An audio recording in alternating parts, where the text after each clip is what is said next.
Okay, so moving up our body, we're gonna move from our thighs, hamstrings, and quads up to our glutes and hips. So this is where it gets fun for most of us when we're doing foam rolling. You wanna sit on your foam roller, so go ahead and just sit right up on it. When working glutes and hips, I generally will recommend you do one side at a time. And so you're gonna be sitting on one cheek. You will feel, as soon as you sit on it, that pressure, and you'll feel the tension, or if you have spots that are more tender, you'll feel that. Make sure you remain supported. This is not a relaxed position that you're in. So there's a few ways. Again, you'll start by just sitting on it and making your little rolls back and forth and move around, right? I recommend kind of shifting side to side. You're gonna be rolling the whole time, finding whichever part of your glute muscles. There's three big ones, right? Glute medius, glute maximus, glute minimus, right? They're big muscles. So you want to apply pressure, and you want to spend some time here feeling and finding for soreness or spots that are really tender. You also have a lot of muscles underneath the big muscles, piriformis and all these other ones that work the leg movements, inner outer movements, and all the things you guys have heard, the piriformis. There's a few others in there.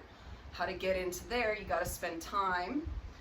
To get into the deeper muscles on your butt, you can take the leg you're working on, cross it over the other one, and apply pressure. Again, little rolls. Again, you're seeing my face wince a little bit.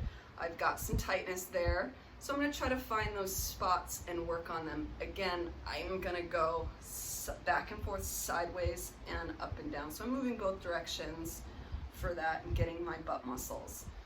Once I get the bulk of the muscle, the big parts of it on my butt, I'm going to work into the hip. Now this is where you can use your foam roller and relax a little bit more. I'm gonna drop down to my elbow, and I'm gonna get my glute medius, which is the top part of your butt, and I'm gonna roll on that back and forth. I'm also going to get my TFL, which comes in front, tensor fascia latae, which comes across here. All of these muscles do so much for us to stand and walk and move and work out. They take a lot of strain. Once you get over, you're going to roll to your front side, move the top foot in so you're braced and supported. Here's where you can relax the bottom leg. Your leg is bent a little bit. You want to find that hip nook, I call it, right where the hip is bent a little bit. Keep it bent, and this is where you have a position where you can kind of relax in. I'm still supporting my upper body, but I'm gonna sink into that spot, especially when it's tender, and it is. Breathe through it. I'm gonna let gravity do the work. So I'm not gonna roll so much here. I can, but I'm gonna let gravity do the work here and let that pressure release the tension. You can move if you need to, move around, but you're looking for those tender spots and applying pressure and holding the pressure. Again, each spot you get to, you want to hold for at least 30 seconds.